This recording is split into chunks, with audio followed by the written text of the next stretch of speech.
This is Righty Jim with the voter guide for the California ballot propositions 2020. We will be covering propositions 18 through 21 in this video.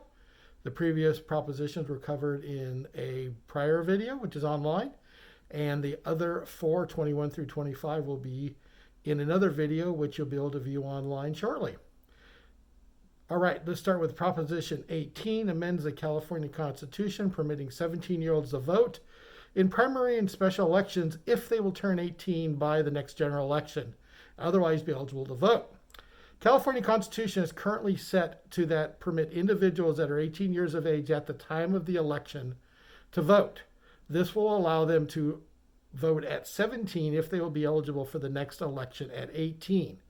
This is a legislative constitutional amendment placed on the ballot by the legislature. This constitutional amendment will allow 17-year-olds to vote in the primary election if they turn 18 before the November general election.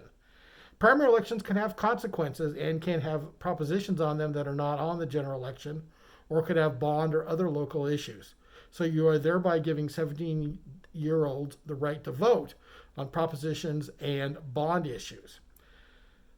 California makes it 18 for a number of different things, including smoking, obtaining a gun, and even in driving, it has a restricted license for those between 16 and 17, or 16 and 18. So California views that there is a maturity required that occurs at the age 18, and therefore you are not allowed to vote until that time, and you're not allowed to buy cigarettes, and you're not allowed to buy a gun. So therefore, we are calling for a no vote on Proposition 18. Proposition 19, property tax rules.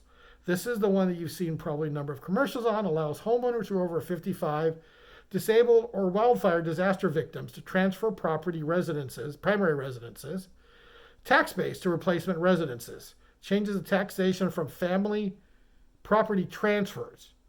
Establish fire protection fund. This is a legislative constitutional amendment placed on the ballot by the California State Legislature. The constitutional amendment is a wolf in sheep's clothing, unfortunately. It speaks about helping victims of California wildfires and seniors who are trapped in dangerous residences. Anyone who cares about others would vote yes on the proposition. But unfortunately, that's not exactly what the effect of it is. And they're hoping the general public will not read any more than just what they've seen in the commercials or on the front text. The problem is it will remove protection for those who are inheriting property and therefore raise their tax base by doing so, meaning you have to live in the property for it to be transferred into an inheritance and keep the tax base. This is just another way the California State Legislature is trying to raise your property taxes and get around Proposition 13. When is it also a good idea to raise property taxes on homeowners who many have lost jobs in the middle of a pandemic? Not now. At this time, we recommend a no vote on Proposition 19. Proposition 20 restricts parole for certain offenses, including considered to be nonviolent, authorizes felony sentences for certain offenses currently treated only as misdemeanors. Limits access to parole process for nonviolent offenders and who have completed their full terms of primary offense by eliminating eligibility for certain offenses. Okay, Proposition 20 was placed on the ballot by ballot signatures because of the issues with AB 105, Proposition 57, and Proposition 47, which have reduced many felonies to misdemeanors and raised the dollar amounts on retail theft to over $1,000. That means many criminals may have been charged with violent felonies or even convicted, but they've been chained while they've been in jail or prison to nonviolent or lower level felonies. Prop 20 will slow the release of those inmates convicted of violent felonies, but have had them reduced to lesser crimes or misdemeanors. During the pandemic, Governor Gavin Newsom has released over 7,000 prisoners to quote-unquote protect them from the COVID. Many of these are convictions for violent felonies. Adding more people to the street, more felons to the street at this time is not a good idea. We recommend a yes vote on Prop 20 to keep them in jail. Proposition 21 Expand local government authority to enact rent control on residential properties. Allows local governments to establish rent control on residential properties over 15 years old. Local limits on rate increases may differ from statewide limit. Fiscal impact is reducing government revenues by tens of millions of dollars, possibly. But this isn't an issue about fiscal. This isn't an issue about budgets or the fiscal amount. It's about what the violation of economic liberty for the owners of properties and the requirement of them to be rented out for fixed prices set by the government.